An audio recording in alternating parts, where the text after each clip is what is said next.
Hola querido, en el capítulo 2 del libro de Daniel encontramos descrita la historia del mundo desde los días de Daniel hasta la segunda venida de Cristo.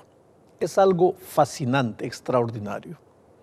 En 184 palabras hebreas, Daniel describe el curso de la historia y conforta al pueblo de Dios que estaba triste y oprimido, asegurándole que cuando los grandes imperios del mundo hayan concluido, hayan cumplido su tiempo, el Mesías los derribará para establecer el reino eterno de Dios. El capítulo 2 de Daniel habla del sueño del rey Nabucodonosor. Mira, como en el tiempo antiguo se consideraban los sueños revelaciones de los dioses, las cortes reales de Mesopotamia y Egipto tenían intérpretes profesionales de sueños. Con frecuencia la gente dormía cerca de los templos o lugares santos con la esperanza de recibir un mensaje de sus dioses. Posiblemente a causa de la fascinación babilónica por los sueños, Dios escogió justamente este medio para comunicarse con Nabucodonosor. Nabucodonosor tuvo un sueño asustador. Al despertar, mandó llamar a los magos, los astrólogos, los hechiceros y los caldeos y les pidió que le dijeran lo que había soñado. Ellos le pidieron al rey que les relatara el sueño para poder interpretarlo, pero Nabucodonosor les dijo: el asunto lo olvidé. Si no me mostráis el sueño y su interpretación, seréis hechos pedazos. Esta actitud puede parecer terrible hoy, pero ese tipo de crueldades era común en los tiempos del mundo antiguo. Los monarcas tenían el poder absoluto. La verdad es que, como el rey había olvidado los detalles del sueño, usó este hecho para ver si sus consejeros realmente eran buenos. Elena de White da cierta luz en relación con este asunto cuando dice: el Señor en su providencia tenía un sabio propósito en mente al dar a Nabucodonosor este sueño y permitir después que olvidara los detalles. Dios deseaba exponer las falsas pretensiones de los sabios de Babilonia. Los magos, los astrólogos, hechiceros y caldeos tuvieron que admitir que solo un poder sobrenatural podía decirle al rey lo que él pedía.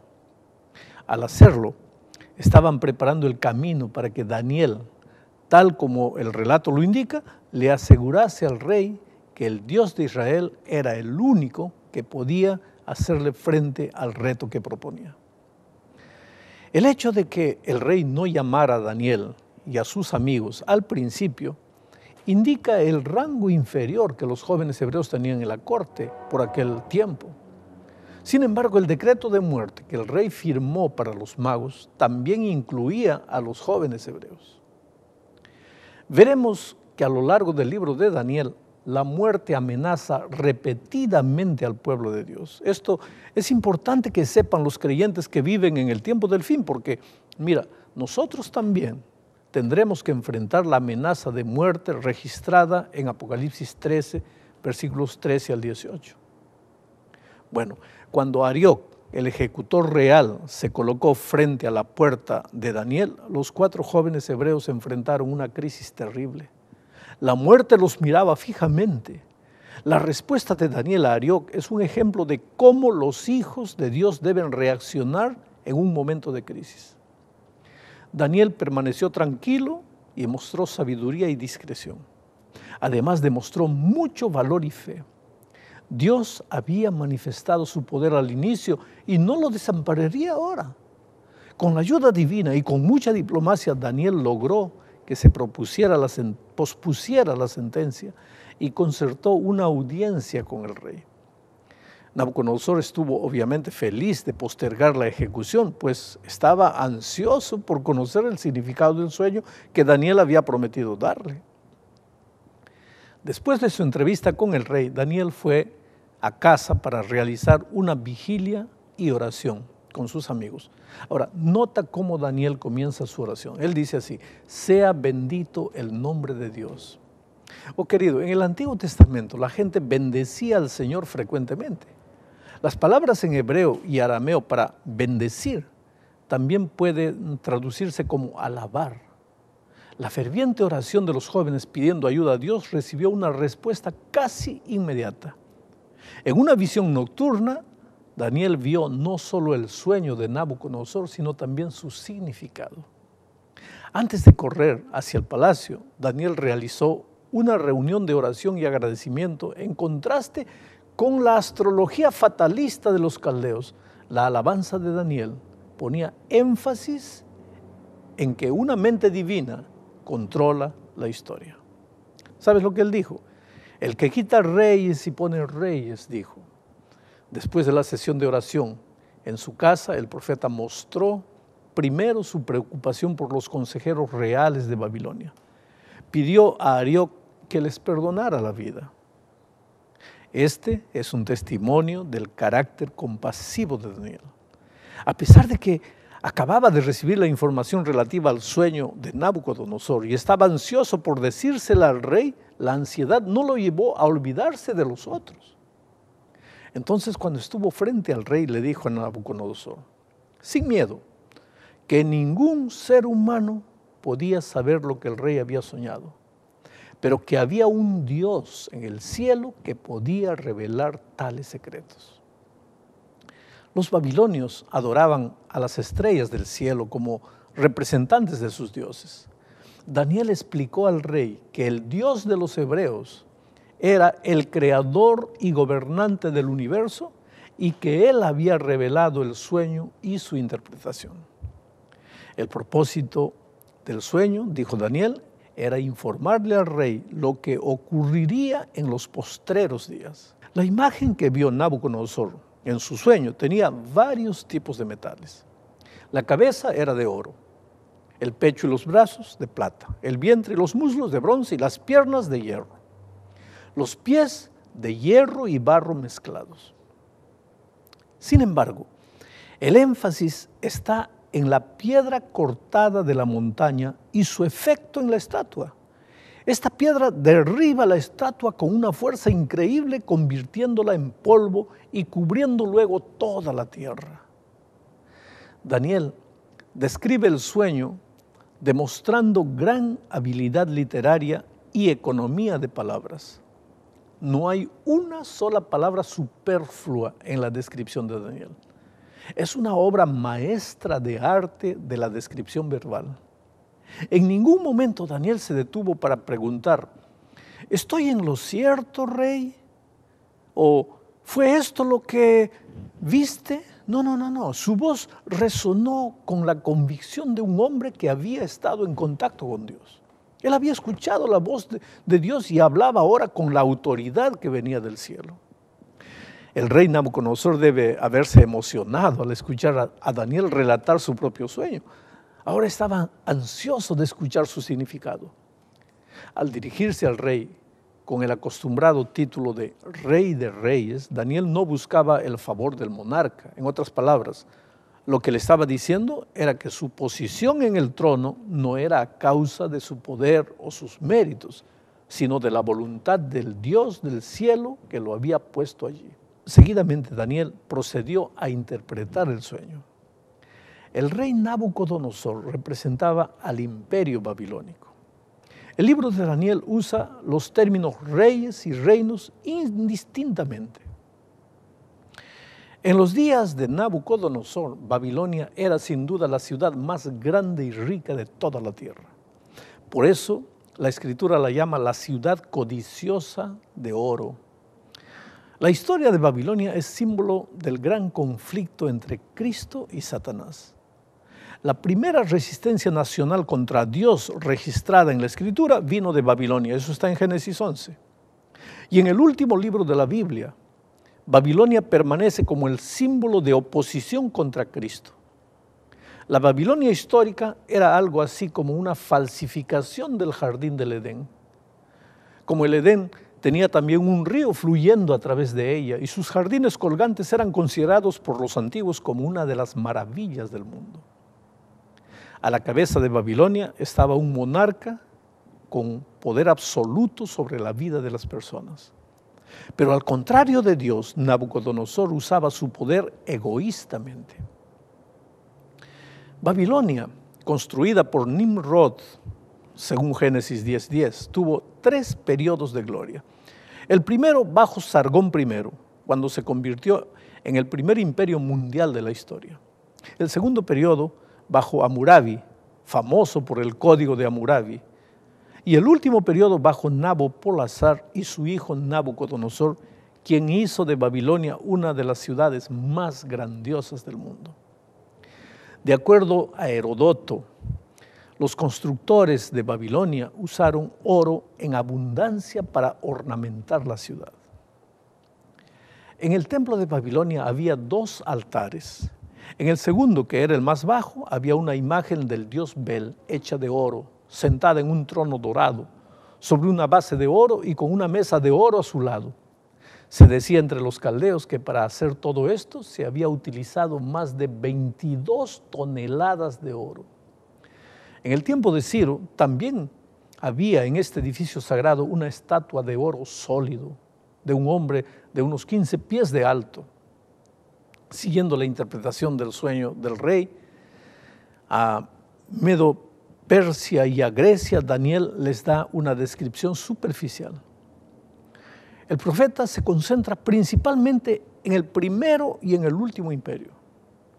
Medo-Persia, que fue del año 539 al 331 a.C., no fue inferior ni en tamaño ni en duración a Babilonia, pero sí fue claramente inferior en lujo, magnificencia y en la complejidad de su civilización.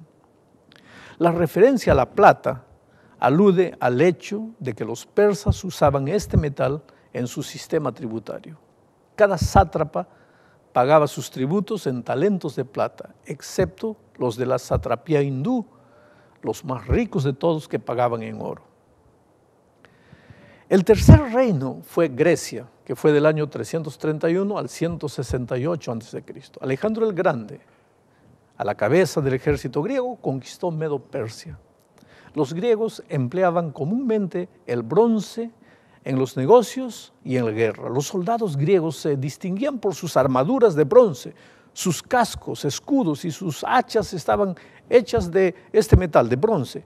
Heródoto nos dice que Psamético I de Egipto vio en la invasión de los piratas griegos el cumplimiento de una profecía conocida como los hombres de bronce venidos del mar.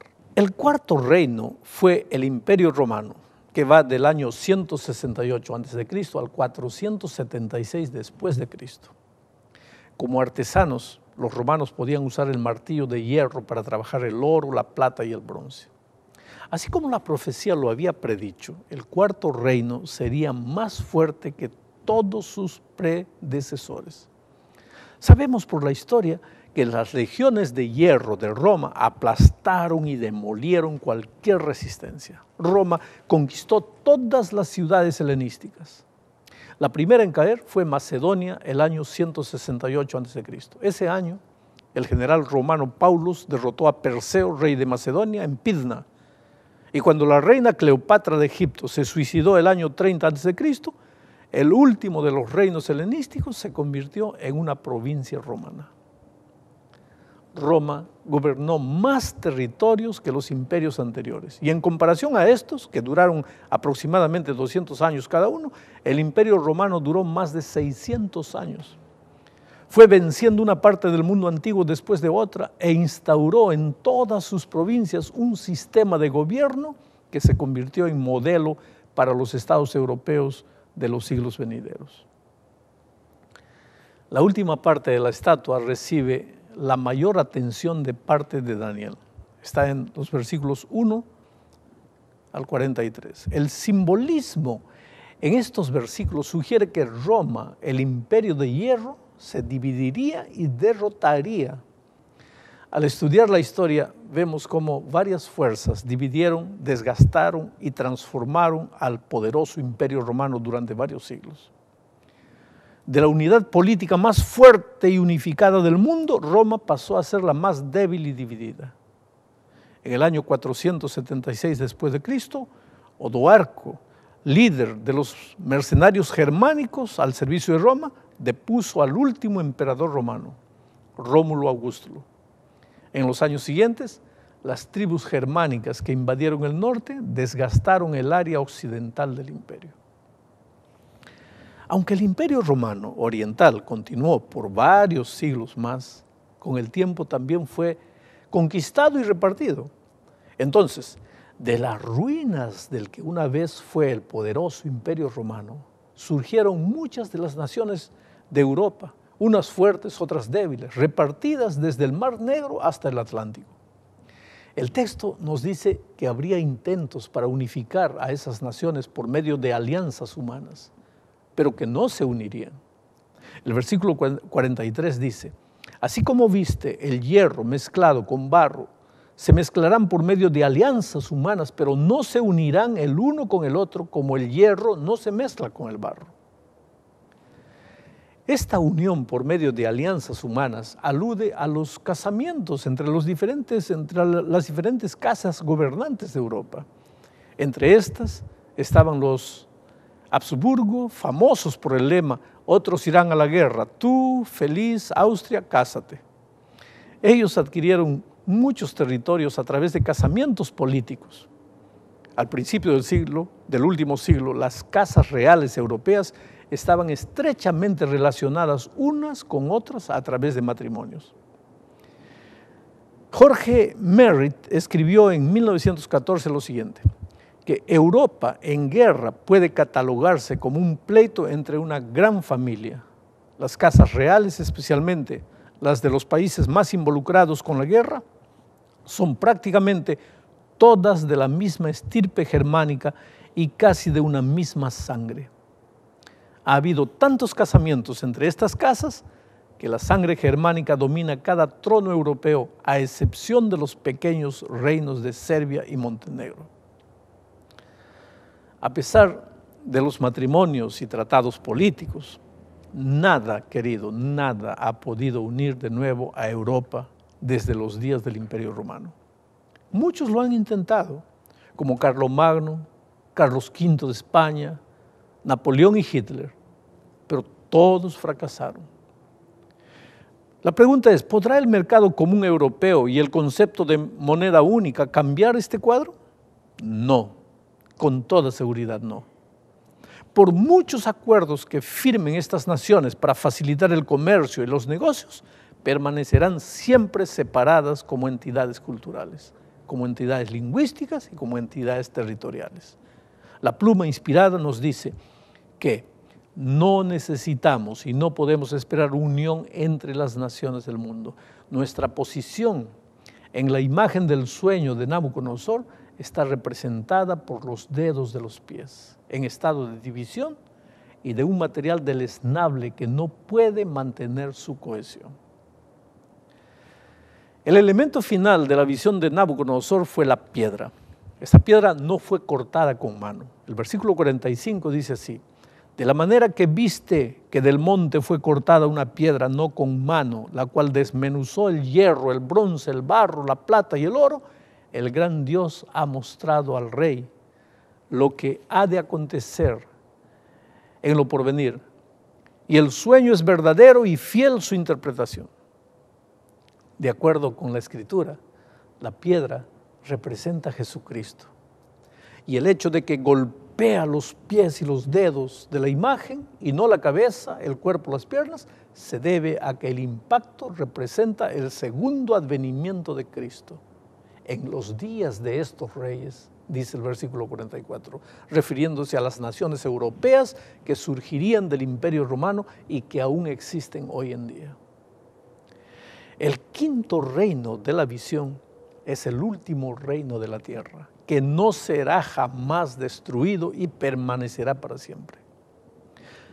Al final de su explicación, Daniel había convencido al rey que el sueño tenía origen en una fuente sobrenatural. Entonces Nabucodonosor reconoció al Dios de Daniel como el gobernante del universo. Además, el rey vio su propio lugar en la historia del mundo y entendió que su autoridad estaba bajo el control del Dios que se le había dado. El texto nos dice que el rey puso a Daniel en un lugar prominente. Dice así: entonces el rey engrandeció a Daniel y le dio muchos honores y grandes dones, y le hizo gobernador de toda la provincia de Babilonia y jefe supremo de todos los sabios de Babilonia. Dice el versículo 48. Sin embargo, en su hora de triunfo, Daniel no olvidó a aquellos que se habían unido con él en oración. Tan pronto como se decidió su posición, pidió al rey que colocara a sus 3 amigos como administradores de asuntos de la provincia en la que Nabucodonosor lo había puesto como gobernador. A simple vista, este pedido podría parecer insignificante, pero recuerda que es muy probable que varios nativos de Babilonia tuvieran que abandonar sus posiciones para cedérselas a unos judíos desconocidos. En la providencia de Dios, los compañeros de oración de Daniel ahora compartían su promoción. A diferencia del jefe de los coperos en la historia de José, Daniel no olvidó a sus amigos. Oh querido, Daniel 2 nos revela mucho acerca del lugar de Dios en la historia del mundo y contiene varias lecciones espirituales para hoy. Primero, el poder de la oración en grupo. Cuando Daniel regresó a casa de su visita al Palacio Real, habiendo obtenido un indulto temporal, invitó a sus amigos a unírsele en oración. Muchas manos juntas no solo son buenas cuando se trata de algún trabajo físico, sino también cuando se trata de orar. Si 2 de vosotros se pusieren de acuerdo en la tierra acerca de cualquier cosa que pidieren, dijo Jesús, les será hecho por mi Padre que está en los cielos. Eso está en Mateo 18, 19. A través de toda la Escritura descubrimos la verdad de estas palabras. Esther, por ejemplo, pidió a sus sirvientes y a todos los judíos en Susa que ayunaran y oraran con ella antes de ir a ver al rey.